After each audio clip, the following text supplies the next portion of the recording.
Hi everyone, welcome back to the Soldiers of Cinema podcast. This is episode 18, and bear with me here for a second. Lesson 20 and 21. We've kind of gone off kilter there, but today we're going to be talking about documentary, making the conversation, and eliciting difficult stories. And of course, as always, I am joined by my good friend Clark Coffey. Hello, hello. And let's jump into it. Let's jump into it. I love documentary films. And obviously we love film, we're filmmakers, but I'm curious, before we jump into what Herzog covers here in these two lessons, I'm just curious, because for me, I didn't come to appreciate or even or love documentary films until I was quite a bit older. And maybe this is normal. I mean, probably not a lot of 12-year-olds who are, watching documentary films all day long. But what about you? I was much older. Probably I would say it wasn't until college that I started to really get into documentary films, at least, as an audience member. Right. Yeah. I mean, I was kind of not really by choice. I was sort of not really, I don't want to say forced into them, but it wasn't like Clockwork Orange. Exactly. Yeah. But, there's TIFF here in Toronto, which is, of course, the film festival. And then they've got the building, and they always play a lot of really interesting, world cinema, which is a great resource to have as a kid, rather than just your regular multiplexes. Right. And so I used to go there a lot, see a lot of documentaries there from fantastic. Places like India, China. I'm so jealous. I remember Grizzly Man. Honestly, I think it was like the year after it came out. So it came out 2005, right? Okay, 2005, yeah. And I think probably 2006, my grandma, for some reason, got me the DVD. Oh, nice. So that was probably... a pretty hip grandma, man. Yeah, that was probably the first Herzog I ever saw. That's interesting that you say that. It is definitely not the first Herzog film I saw, but it certainly was... at the where I hadn't really gotten into documentary filmmaking as much as I am today. So it was kind of in the beginning, couple chapters of that exploration. Definitely had a huge impact. Definitely was a big part of that for sure. And I definitely didn't have the kind of, for lack of a better term, relationship with Herzog's work then as I do now. So it definitely was kind of part of that formative, experience of me getting to know him and his work, and getting more familiar with just the medium in and of itself, documentary films. So, and I think this is very related to Herzog, but in a kind of a weird way. Another thing that is in Toronto that I think really influenced me growing up was the Cinesphere, which is the first permanent IMAX theater in the world. Oh, really? And it's out on the water. It's a really neat theater, but they used to play a lot of old IMAX documentaries. Oh, and so cool. I think, and the way that this is related to Herzog is that I think there's a relationship between the fact that IMAX documentaries are usually movies. They feel very, very narrative driven. They're very, big, of course, because you got the big IMAX camera. You want really a show of spectacle. Right. Herzog is similar, perhaps not necessarily for spectacle, but he always talks about the fact that his documentaries are narrative to him. He doesn't really think of them as a journalistic endeavor. He thinks of them as a narrative endeavor. Absolutely. He refers to his, subjects in his documentaries as actors. Yeah. And we're going to talk about this, but he manipulates. Absolutely. Yeah. So I think that was a big part. So when it comes to me personally, I really like watching documentaries. I have it's kind of a little bit of a paradox. I have no desire to be a documentary filmmaker professionally, but I also really like making documentaries. Interesting. Me and you made or are making one together. Right. We've shot some of it, but we're going out in that process. And I made one over the past year in quarantine. Right. I've got another one that I'm in production with. Yep. That I'm exactly. in the middle of. COVID has put a little bit of a damper on that, but. And I never. But I think it's similar. Is that it's my desire for documentary isn't necessarily to go out and just interview people and have this handheld, shaky cam, very, very low budget style. I am kind of on the same page as Herzog, and again for a larger scale, these IMAX documentaries where I really like even documentary to feel, for lack of a better term, cinematic, and to feel absolutely like you're kind of drawing people that into a story they were made with purpose and with perspective and with and from an opinion, Well, we're going to talk about, quite a few things that Herzog talks about in these lessons that hopefully will, shed a little bit of light on what we can do as filmmakers to take our documentary films to that level where they are cinema, as opposed to fly on the wall. We're just going to set up might as well be a security camera, just recording 24/7 and, let's just see if we get something. But rather actually, coming at it from a perspective, having an opinion, and I manipulating is a word that I'm like a little bit afraid of to use sometimes for this, but it is, you're creating. Yeah. You're manipulating. Even without intention, you're still manipulating. You are. So you might as well just do it, right? And it's like, and it's right off the bat. This is, a great place to jump right in. The first thing Herzog says here is, look, it's not an interview. It's a conversation. Mm-hmm. I'm not a journalist. I'm a filmmaker. And there is a huge difference. There's a huge difference. And I think, I definitely have experienced personally working with other filmmakers where there is a little bit of a confusion, where it's like, whoa, oh, totally. We really have to present this. We can't touch this stuff. We set up the camera and what it is what it is. And I'm like, well, yeah, I don't work for the New York Times, or the Wall Street Journal. I am not the fly on the wall. I am the hornet that stings. I'm a filmmaker. That's the whole point. But yeah, I mean, so right off the bat, Herzog is approaching it from this way. He's like, this is, and also I think it's a great way to start off right off the bat by hopefully developing a rapport with the people that you're interviewing. Kind of, most people, right? Most of us don't spend a lot of time on camera, so it's not second nature. It's uncomfortable. People clam up. People get nervous. They don't want to look especially bad. With bigger cameras. They don't want to, and large crews. We'll talk about that and large too. Crews, yeah. Yeah. But most people, it's like if you put a camera phone in front of most people and take their picture, right? What do people do? They pose. Yeah, they pose. Yeah, they immediately try to present, like they have a way they want to present themselves to the world. And that, especially with social media and Instagram and everything, that's a whole other road. But people are really kind of used to putting on this mask whenever they're on camera. Yes. So a lot of what you're going to be doing and what we're going to be talking about here is to try to create an environment where you're not going down that road, where you're actually cracking the person open, so to speak, and really like taking them to a place where they can be honest and vulnerable, and where we can actually see something interesting there, right? And to not be exploitative too. I think that's a good point. It's not about being You're right, yeah. And that is a really good point. And I think we can kind of sprinkle that in throughout all these different techniques or strategies or philosophies that we're going to talk about that Herzog covers in these lessons. But you're right. I don't think Herzog explicitly speaks to that in these lessons, but I know he has in other places where you really have to be careful about not stepping over that boundary of exploiting people. You're right. And there's a big difference. Hopefully, it's interesting. Sometimes it maybe is a challenging line, actually.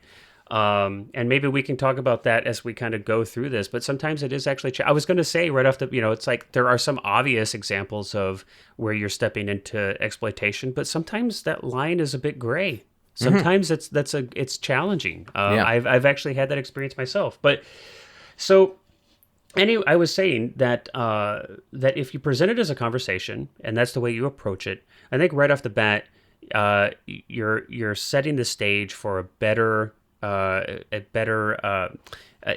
approach to get to the heart of what's inside your subjects, right? I mean, I don't know about you, but if somebody sits across the table from me and starts reading from a list and they have all these questions and, it's like they feel kind of disconnected and I'm like almost on a witness stand, that's kind of scary, you know? Yeah. I mean, I think the other thing too is you have to really draw that distinction between journalism and documentary filmmaking, because I think that it can be tricky to decipher. And in that, what I mean is that like a journalist is coming in more often than not with, again, a story that they're after. Whereas I find that documentary filmmaking is a lot more about discovering that story through it's a great point, filmmaking. Colin. So rather than, as a documentary filmmaker, I'm never going to lead a conversation to a point that I think I'm going to get like a good gossip out of. Right. I'm going to lead the conversation to a point that I think is the most interesting, regardless of circumstance. Right.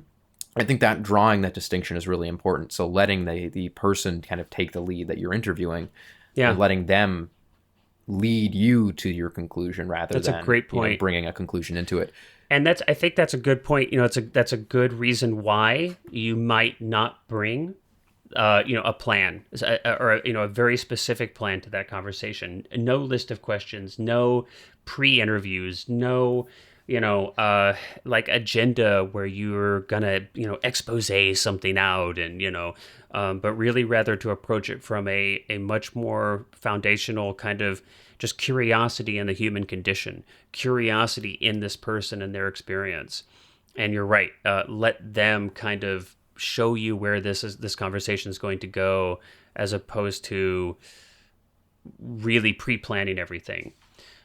So, but sometimes too, but then the flip side of that is, though, again, it kind of goes back to what we were talking about. You don't just set up the camera and kind of just let them talk for an hour, yeah. That's what you do have to kind of, there's this art of, and it's a challenging one to kind of articulate to or speak to, because it's so... Well, it's the art of conversation, right? It's like, that's what I mean when I say that I'm not... If I'm interviewing someone, I'm not trying to lead them to my conclusion. I'm trying to, perhaps the person isn't that interesting of a storyteller. So my job then as the interviewer becomes to help them, but also to kind of set up guidelines and to kind of, maybe put down the safety net and sort of say, like, here, talk about this. I want to point out something that you said before. Yeah. Why don't we? And that's what, that's kind of what Herzog talks about. Well, I love this idea of a safety net. Or this episode. Yeah. Yeah. But and that directly goes with what he said when he's talking about Little Dieter Needs to Fly. Yeah. And he says, that he went on and on and on for like a half hour. Oh, right, Dieter, when he's describing his story about, I think it was his escape, right, Yeah, and he says, and then Herzog says, well, and this goes back to the idea of, like, you're still shaping and you're still sort of scripting things as a filmmaker there. Mm-hmm. He says, okay, do that again, just like working with an actor, do that again, but just focus on this part. This and then time he with says, feeling. 30 seconds.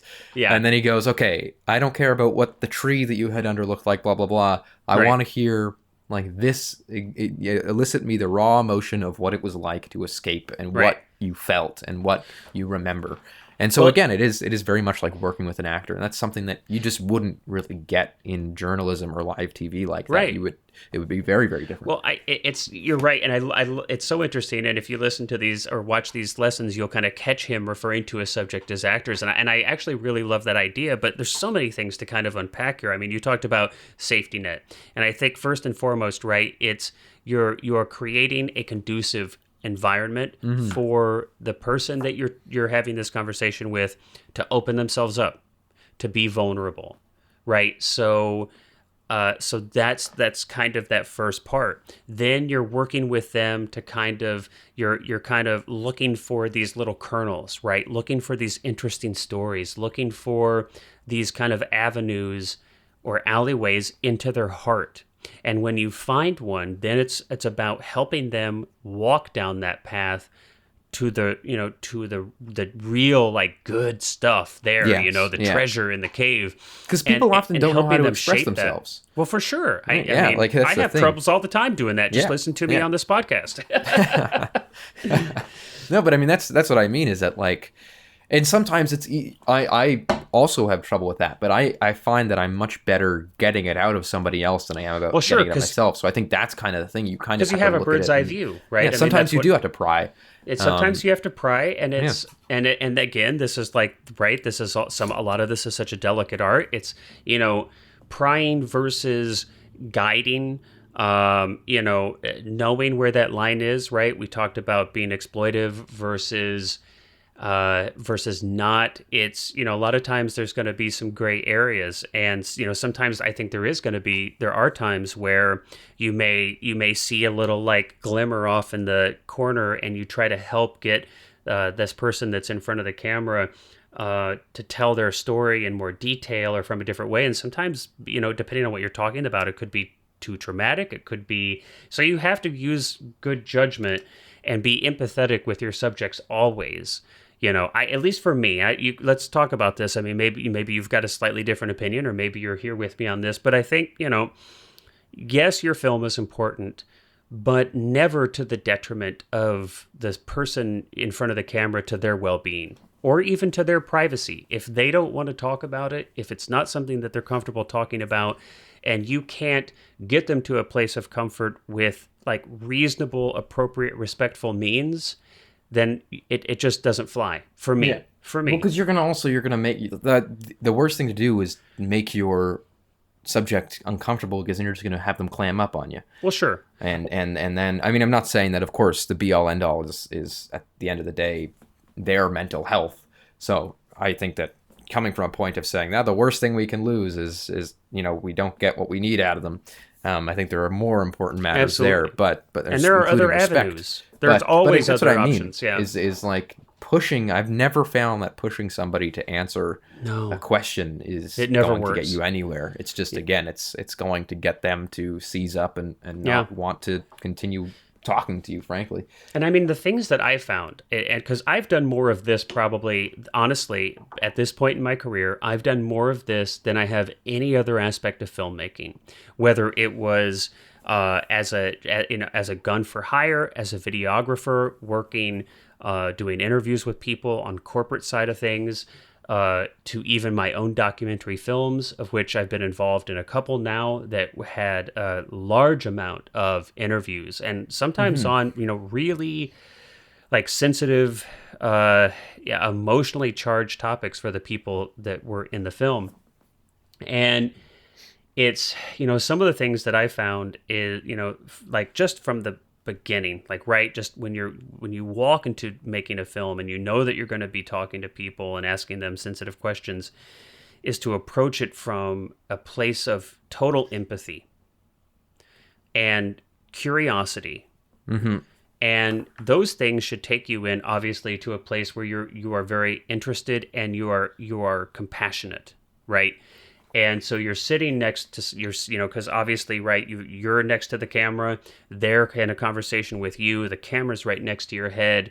And I have found, I don't know, Cullen, tell me about you, but when you yourself are kind of consumed with a curiosity and an interest, and you've gotten yourself to a place where you are genuinely, just consumed or thrilled with what you're talking about and with this person in front of you, you almost kind of can create this like tunnel that you sit in with them, and you can almost kind of even pull them into that with you by and make them also think like a filmmaker. You're like, you know what I'm saying? Like your face, like you're looking right into their eyes. They're looking into your eyes, and there's all of this nuance of communication that's happening with your body language, with your active listening skills. You're like you're holding their hand almost right from the other side of the camera, helping them take this journey, but you're with them even though you're not on camera.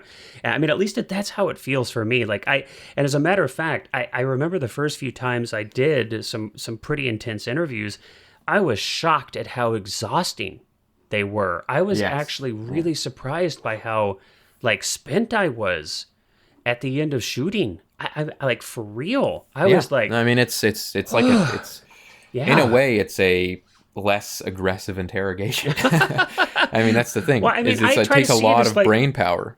I mean, in the same way, again, this is why I love that Herzog uses the word actor to talk about the people and his subjects in the documentary film. I mean, it's like, to me, it feels so much the same as well in this way. It's like when I'm directing an actor in a narrative film, in a fiction film, I get to a place where I feel like I'm right there with them. I'm in the scene. I'm in the story. I'm sometimes even almost like one with this actor or actors. And I feel the same way with documentary films, that it's not that there's a table and I'm on one side and they're on another and I've got this agenda and I'm trying to get some kind of performance or something from them. It's like, I am doing this with you. We're here together. This is a journey that we're taking. And, it's like sometimes it's really rocky or steep or scary or there's a ledge there, but we're here together. And at least that's when I feel like I'm really on. You know, that's the way I feel. Yeah. And I mean, exactly. Like, I think that's one thing I will also say too is like you can be casual, and I think that really helps people relax, especially when if you're out. You know, you mentioned something like being a videographer, and that's another example of this. Perhaps is straying a bit away from interview, but if you're out on the street or if you're just getting footage of things, and it's like one of those situations where you're at an event or you're working that way, I find that it is always so much easier to I think everyone's seen these cameramen that are just kind of like drones that just walk around and just get shots and don't ask people, don't talk to anybody. They just literally just kind of stomp around. It's so much easier to have people be comfortable around a camera when you just talk to them. Yeah. And you don't have to talk to them about the camera. You don't have to be like, yeah, I'm here filming for this. Just have a conversation. Absolutely. And get them comfortable. And I said it didn't really have much to do with interviews, but it does, because you can also, kind of grease up these interviews by saying, just having a casual conversation with the person before you start. Absolutely. And I think that's a huge it's different element than of getting the people calm, right? And it's not a pre-interview, right? You want to be careful, at least I think, and I think Herzog speaks to this. I think you agree. We've talked about this before when we worked on ours.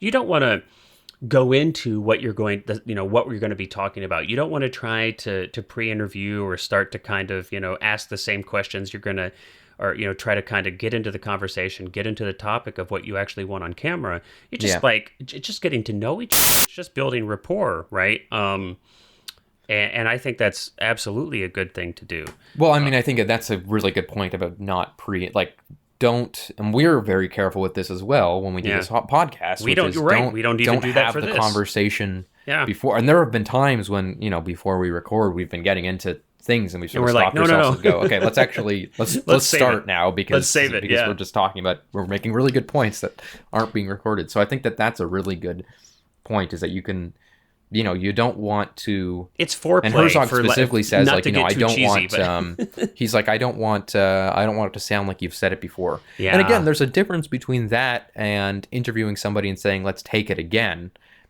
Because the let's take it again is about efficiency of storytelling. Exploration. It's about digging. It's a mining. Yeah. You're right. It's not. Hopefully, right. If you're saying let's do it again, you're not saying just tell me the exact same story in the same way. Yeah. You're helping them refine their story. I mean, notes and it's like and like you said, I think just a little bit earlier, you talked about the example with Dieter and how he, the first time he told this story that Herzog felt really, needed to be in the film, it took him like 30 minutes. And he was describing every little detail. It was, 72 degrees and partially cloudy and, and it's like, no, these things aren't relative. They aren't necessary. And then so he did it again, and he just went through it so fast that, he left out all of the details that made it an intriguing story. And it was just this skeleton of a story. And so he kind of worked with him. And so that's different. Absolutely. That's a different thing than, well, let's just tell the same story over and over and over so we really get it polished and it sounds slick. Yeah. And it's not a sales pitch. It's not a sales pitch. Again, he also mentions that about Into the Abyss, where it's like the pastor sort of says, he starts out sounding like this TV preacher. Right. And what does Herzog do but just get him? And I don't think Herzog is even alluding to saying this, that when he asked him about the squirrel, that he was expecting him to, break down crying and open up. But I think it was just Herzog went for the one thing that was probably taking the pastor off guard. The pastor was probably thinking he's going to ask me about death row, and then so Herzog went, okay, how do I get his guard down and kind of sneak in by the flank? I'll ask you about the squirrel. That's a great point. And because the pastor, again, most of the time, the interviewer wants to do a good job. And I guarantee you, in that instance, the pastor knew that Herzog wanted a conversation with him about, the emotions of doing it. And so, of course, the pastor's brain, whether subconsciously or intentionally or not, is going to go to the point of, okay, he asked me about the squirrel. How do I get the squirrel back to death row? And so he goes, okay, I talk about how I almost hit these squirrels, and then I pause and I sit there and I look at them for a moment, and then that's kind of when he chokes up and he says, and I think because he was having these thoughts in the moment for the first time, and that's making those connections. Yeah, that's a great point. It's like, he's having this thought for the first time. Because I've done this before. You've probably done it, right? It's like, say you're going for a job interview, right? And you try to think of, okay, what are all the questions they're going to ask me? And you kind of get your answers at least kind of partially canned, right? So you're not on the spot and you're having to kind of think these up in the moment. I think that most of us are that way when we know we're going to be walking into kind of I don't know, stressful. It's a little bit stressful. It's a little bit of anxiety. You're going to be on the spot. You're going to be in the spotlight. And I think everybody kind of runs through what they're going to say in their mind. I mean, I just had to be interviewed for our local NBC affiliate out here last year. I know I did that. I was like, okay, what are they going to, and I almost kind of practiced my story. And I think a good interviewer will, like you said, think of these kind of, the goal is not to just throw you off guard so that you're, I'm going to expose this person. Sometimes they do that in a job interview, but that, that's not the goal in it, right? That's not a goal in an interview, but it's to have the person have to switch gears, be totally present in that moment, and really have to be there, and we see those wheels turning, and we break down the walls. We break down the mask that we all kind of put on. That's like our Instagram, my best life kind of thing, right? And I think that goes back even to relate it to our own work experience when we were doing the doc in California. I think that one of the things that worked out really well for us was the fact that we began the interviews and had the pretense of exploring these people's, essentially what was their hobbies. Some of them did it for money, but essentially, started out as a hobby and was very much a hobby of life. Yeah. But I always found when we were talking to those people that the most interesting answers they gave were when we sort of talked to them about like, okay, what's your personal life like? What got you here? And that was something I think that they weren't really expecting. I think they were expecting conversations about the actual activity and the idea of whether it was tarot card reading or whether it was, conspiracy theories or whatever. I think that's where they were expecting us to go with the conversation. Whereas, sure. And you could tell the difference, right? You could tell a real difference when somebody had, and this is the thing too, it's like, if you ask the same questions that everybody asks somebody, right? It's like we go through our daily life and there's kind of this like very low-lying fruit of like questions that we ask everybody in our daily life, and we answer them almost on autopilot, right? It's like our, the little like PR representative that sits in the corner of our brain just has these answers on can. It's like if you ask those questions and you're just this low-lying fruit, these questions that aren't very engaging, they aren't very creative, they aren't very interesting, they're questions that have probably been asked of this person 1,000 times before. Well, you're probably going to get a canned response, Yeah, and no, you're right. Exactly. Well, and one of the things that helped too, and this was really important, we were able to do this for some of our subjects, but not for others. And I think there was a good difference. Location is so important. Herzog talks about this in his lesson. And there are some great examples. And I totally agree with this. Location is so important. Everything from it helps your documentary be more cinematic. It's more interesting. Look, you don't want an hour and a half, 2 hours of talking heads in a room. That is not a film. That's not a film. Location, it can help with that. It's visual storytelling. People I remember one of them mentioned Black Star Canyon, and we drove out to Black Star Canyon. Absolutely. Or the people that we interviewed in their space, in their studio. They're surrounded by the things that make them who they are. It's visual storytelling. You're adding to what they're saying by being in their space and seeing how they live.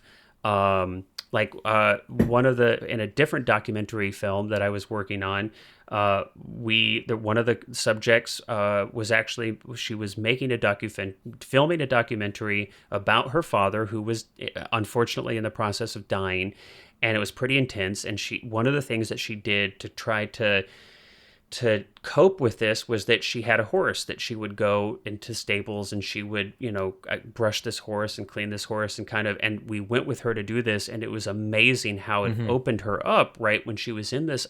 I mean, it's like we were gone.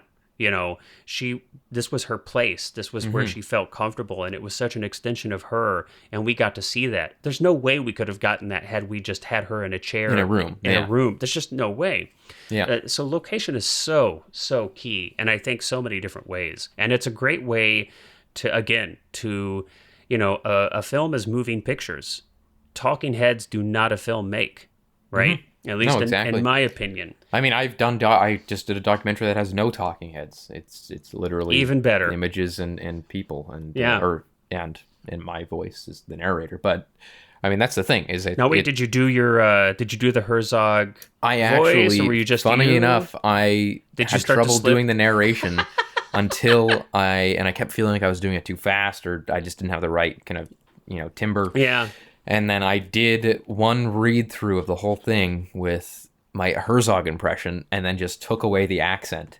And did literally the exact same thing, and it is what it is in the movie today. It's just like I would go and I would sort of go like, many scientists predict that the final star of our universe will exist, and then I just kind of took away the accent and went like many scientists. It's funny though. It worked so well, which is exactly. I mean, he says that he did that for. It got you, yeah.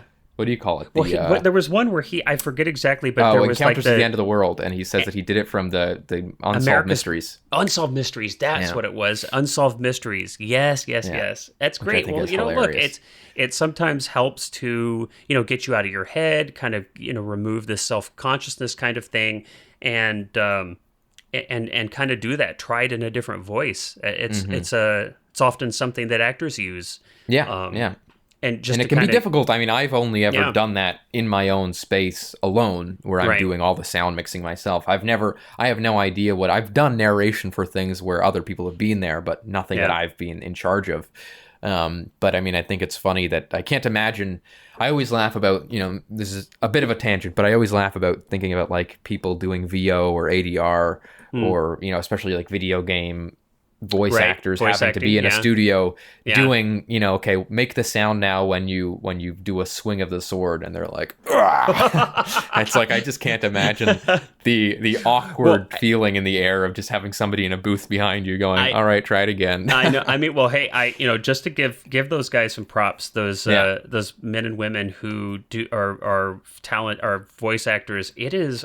Just for a quick little second, just props to my some of my tribe. I have not done that myself, but I have friends. I know many people who do that, and it is really, really physically and mentally demanding. It's especially those video games. I mean, nowadays with games being so story driven and so cinematic, they have thousands of pages of script. And it's often you're just going kind of page by page by page. Okay, so, scream, yell, grunt, just we have to do it. We have to get each line 15 different ways, because depending on what the character, the player chooses to do in the game, it has to have a different, we have to have all these different responses. It's intense, man.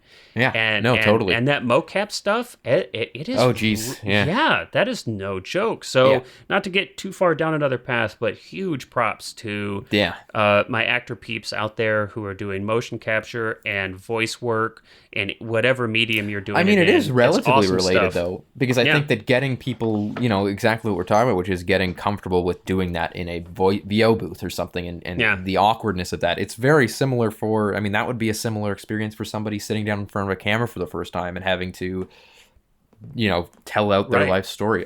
This isn't me, but a friend of mine who was in film school and had to do a documentary project in his third or fourth year. He did an interview about a girl who used to go to a middle school, the middle school that I went to, but she went there before, and she was murdered while she was not on the property, but while she attended there. And he did a documentary about her because it was one of those things. There's a plaque out front of the school, and so he thought, I pass that plaque every single day. And I want to know more about it. Into it. Yeah. So he went and interviewed her best friend. And she's had a really difficult life. She's, had issues with addiction. She's a single mother. All these, like, just imagine kind of like the worst deck of cards major you could be challenges. dealt. Yeah. And so but I remember watching it, and it was very interesting because, again, the whole idea was that, he took, this is perhaps a different approach, But he, put the camera on record and just tried to kind of keep it out of the way and have a conversation with her as though the camera wasn't even there. You're right. And, sometimes that can work, and it just can make someone more comfortable to not have to think about the fact that their thoughts are being recorded and they're being, videoed. Right. That they're just kind of having a conversation and telling a story to a person. I think the other thing too, though, is, and this is also something that Herzog says about when he was interviewing the mortician. Right, and from he Grizzly says, Man. I don't want to hear... Yeah, coroner, he says, I don't want to hear... Yeah, the coroner, sorry, yeah. He goes, I don't want to hear it like you're on the stand, like that you're giving me a testimony. I want to hear... I just want to hear how it felt, and you don't need to be official. And which is funny, because that movie, I would say that coroner in that movie is a funny character, because he almost says everything kind of like a sales pitch. It's kind of strange. So perhaps it was more difficult to kind of break that shell for him, because he is so used to that line of work.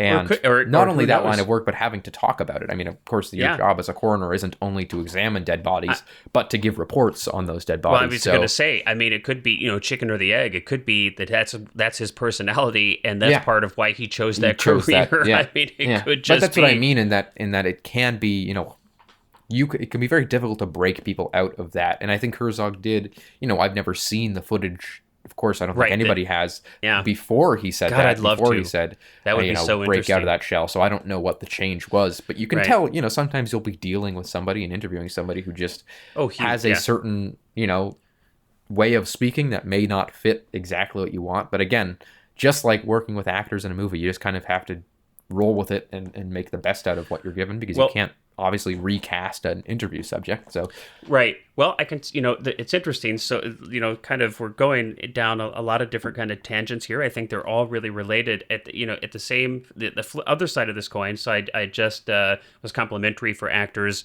One of the challenges I've had was actually with actors. And I think it just speaks to a problem that can occur, though, with anybody that you're interviewing. I happen to notice that, interestingly enough, this happened more frequently with actors than with other walks of life, people in other walks of life. But this veneer, well, we've mentioned this a few times. I've called it a mask or a wall, but this desire to kind of control the way that you're appearing, the way that you're controlling.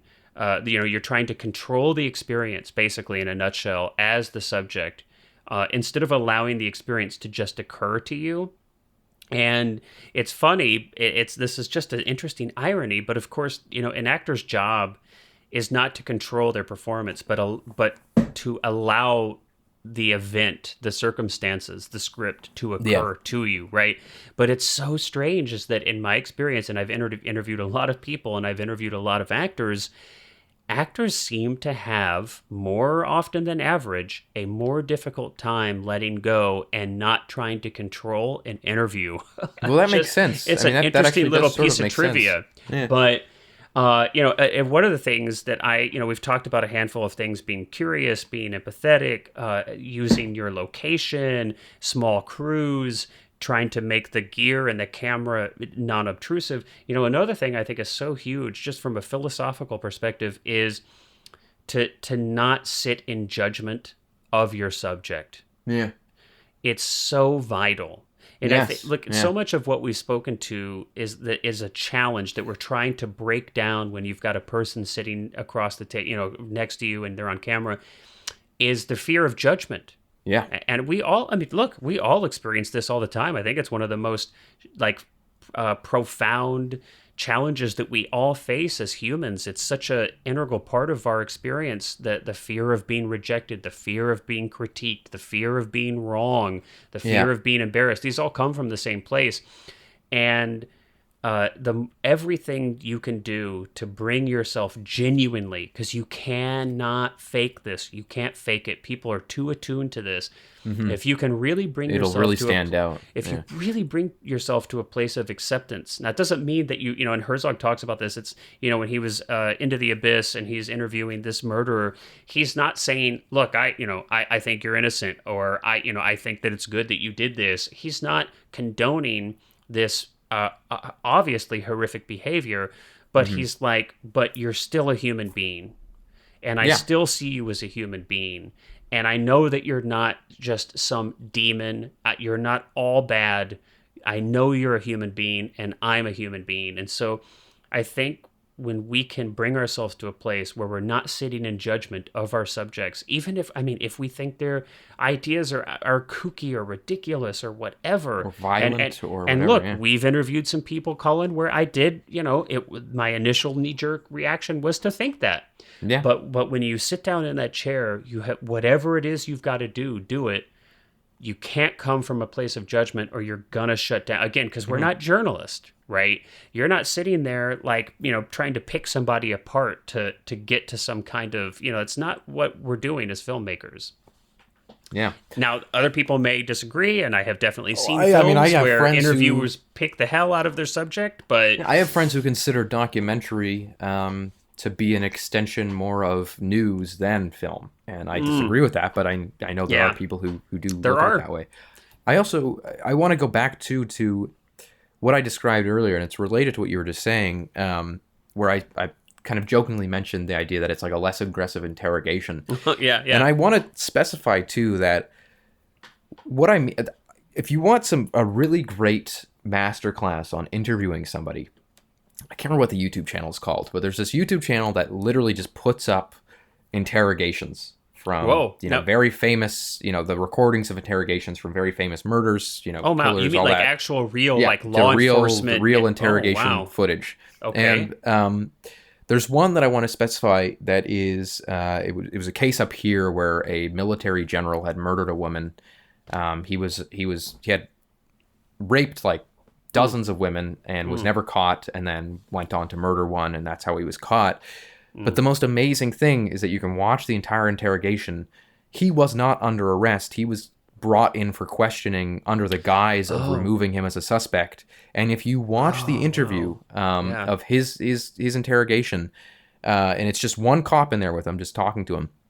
And he goes from, at the beginning, just having a casual conversation about, we're just trying to like remove names from our list, blah, blah, blah. Right. To literally by the end of this hour-and-a-half interview, getting the guy to point the location of the body on a map. Oh. He's never aggressive. He's never judgmental. He's never sitting there going like, "What a son of a bitch you are for doing this." He is literally it is a masterclass in interviewing, because the cop just has a conversation with him and just like slowly by bit gets him to reveal that is certain extremely elements. Interesting. I would say just go watch it, because it is an incredible. Again, it's like a masterclass. What do you think we can search on? Can we find this? I'm so intrigued. I'm so intrigued by this that I'm almost willing to just talk about something else here while you try to look up this YouTube Russell channel. Williams. Russell Williams was the murderer. He was he was a general in the Canadian Army. But if you search up on YouTube, just search up Russell Williams interview or interrogation. It'll come up. But again, it's and I think like that's kind of the reason why I said, it's like a less aggressive interrogation, because I think that just as in filmmaking, it is more often than not the less aggressive interrogations that get the suspect to confess in policing. And it's the same thing with, you can call it torture, you can call it enhanced interrogation, whatever you like. When those things occur, when you are so aggressive with the person trying to get things out, you will more often than not just get lies. Let's just say for the record, please do not torture or waterboard. Like, please no without torture. Their consent. Without their consent. Without their consent. Unless you get them to sign an NDA and all that, Oh my gosh. Yeah. But I just want to say that it is, it's people like to compartmentalize things and sort of go, that may work for policing, but that doesn't work for filmmaking. But really, it's not about filmmaking versus policing. It's about human psychology.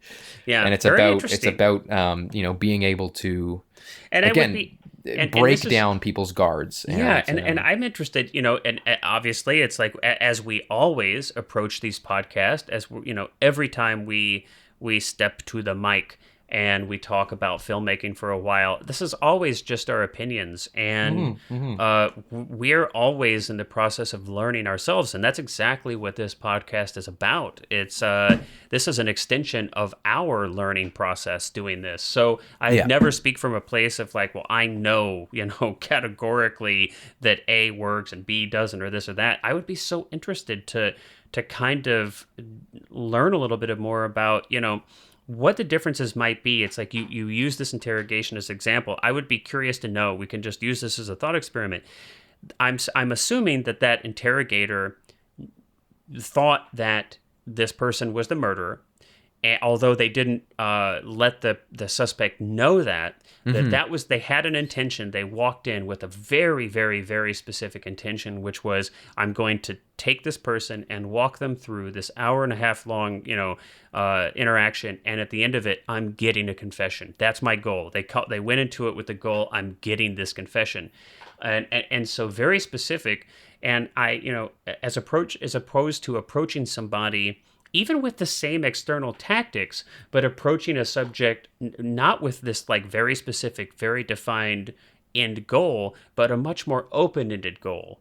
Yeah. It'd just be interesting to kind of see, it's definitely some fun things to play around with as you're experimenting as a filmmaker to try these different techniques and see what happens. And look, at the end of the day, too, everyone's had conversations with people. You've all had those Thanksgiving dinner table conversations with perhaps a family member that you're not quite close with, but that you get into learning more about them. And it's identical. I mean, you just have to approach these conversations in a very similar way to those, because that's the thing. It should be, again, to go back to kind of, I guess, the whole really theme of this episode is that it's not a journalist. You're not a journalist trying to interview or pry a story out of someone. You're trying to have a two-way conversation.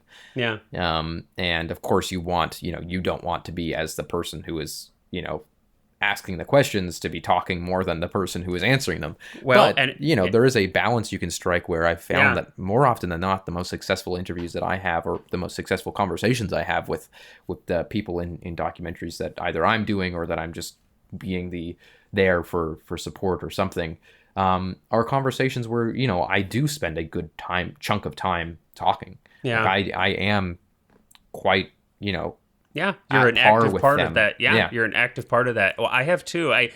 This probably should go, it's understood, but I have had to remind myself of this in the past, as an active participant in this conversation, sometimes, providing 50-60% of the conversation, just one little like small reminder, small piece of logistical, be really, really careful that you're not speaking over the person that you're talking to. And I having a special challenge with that. I get excited. You guys out there, and Cullen, I can get excited. I get kind of passionate about what I'm speaking to some points, and I want to jump in and say something. It's so I have to remind myself.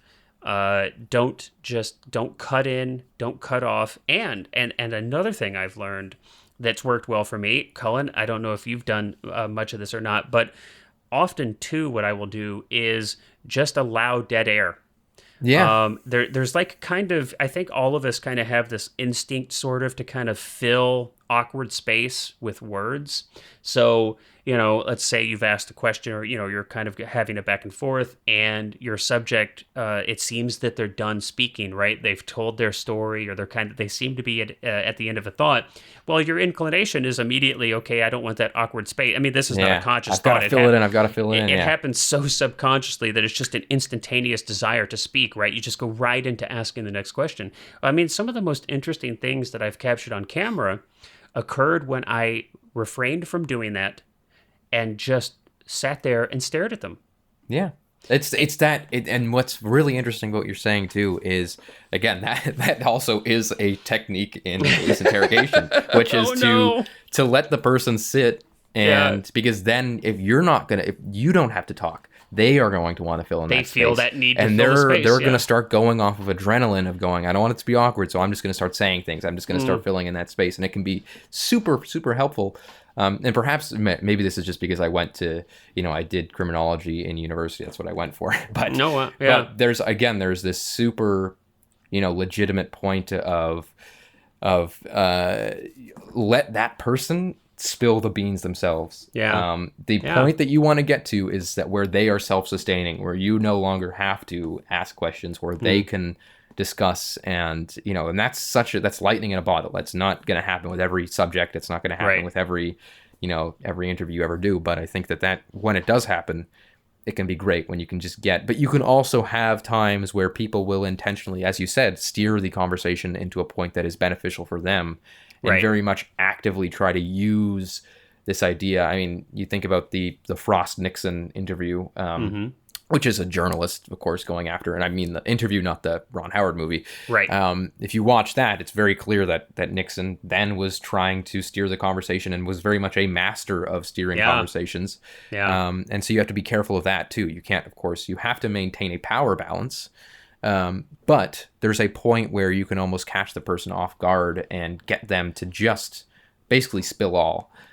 Which can be very good, of course, in a healthy way, but but it can be really, really great when that happens. And again, it can be really rewarding, and you can get some great stuff for sure. And I would, and I would say sometimes too, and I've been surprised by this, and I don't know that I was fully aware of it when I was in the interview, but after I got home and I looked at the footage, I was kind of surprised that people will tell you a lot by how they hide as well. Yes, yeah. And sometimes you can get some pretty interesting stuff because the camera is just, there is something about the lens. It just, it's like, I don't know, but I feel like sometimes it sees things that I'm right there, I'm right there next to the camera. I'm staring at these people. I'm in this conversation, but sometimes I go back and I see things, the camera saw things that I just didn't quite get right there at the time. Mm-hmm.